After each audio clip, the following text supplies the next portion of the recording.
बिहार के सहरसा जिले में एक गांव पड़ता है, नाम है पनगछिया। इस गांव में 26 जनवरी 1956 को एक लड़के का जन्म होता है। उसके दादा राम बहादुर सिंह स्वतंत्रता सेनानी थे। ये लड़का जब 17 साल का था तब बिहार में जेपी आंदोलन शुरू होता है और यहीं से उसके राजनीतिक करियर की शुरुआत भी होती है।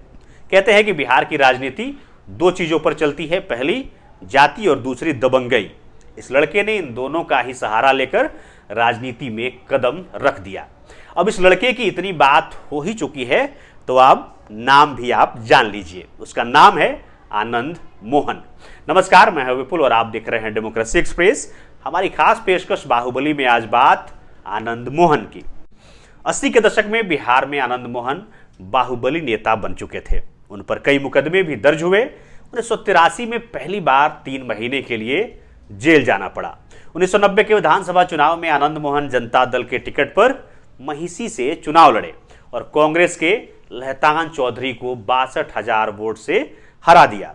ये वो समय था जब देश में मंडल आयोग की सिफारिशें लागू की गई थी।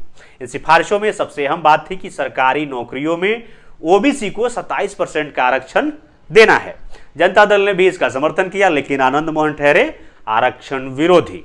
उन्होंने 1993 में जनता दल से अलग होकर अपनी पार्टी बनाई, जिसका नाम बिहार पीपुल्स पार्टी यानी कि बीपीपी रखा।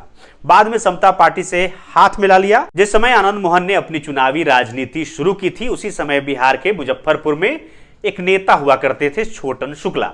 आनंद मोहन और छोटन शुक्ला की दोस्ती काफी गहरी थी। 1994 में छोटन शुक्ला की हत्या हो गई। आनंद उनके अंतिम संस्कार में भी पहुंचे। छोटन शुक्ला की अंतिम यात्रा के बीच एक लाल बत्ती की गाड़ी गुजर रही थी, जिसमें सवार थे उस समय के गोपालगंज के डीएम जी कृष्णैया।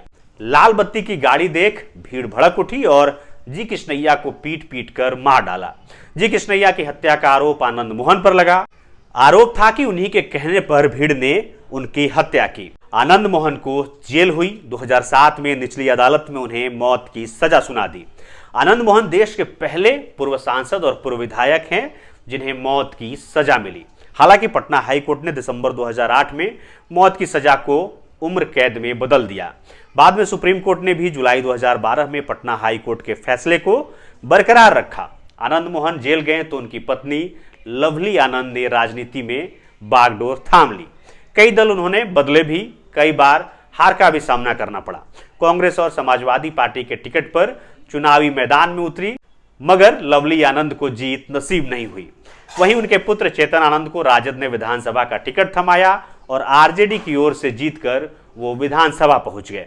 आनंद मोहन की रिहाई तब हुई जब आरजेडी और जेडीयू वाली गठबंधन सरकार ने जेल मैनुअल में बदलाव किया। नियम बदले जाने का लाभ आनंद मोहन को भी मिला और वो अब बाहर हैं। उनकी रिहाई के दौरान आनंद मोहन समर्थकों में जश्न का माहौल देखा गया था। वहीं दिवंगत डीएम की पत्नी ने उनकी रिहाई के फैसले को सुप्रीम कोर्ट में अब चैलेंज किया है, जिसकी सुनवाई निरंतर हो रही है। आनंद मोहन राजनीति में फिर से एक बार सक्रिय हो चुके हैं। हाल ही में उनके बेटे चेतन आनंद ने राजद से बगावत किया और एनडीए में शामिल हो गए। लालू यादव और आनंद मोहन के बीच रिश्ते में कड़वाहट खुलकर सामने आ चुकी है। मनोज झा के ठाकुर का कुआं विवाद पर आनंद मोहन ने बगावती तेवर दिखाए, जिस पर लालू यादव ने उन्हें निशाने पर लिया था। वहीं आनंद मोहन कार्यक्रमों के जरिए सियासी हमले करते खूब दिख रहे हैं।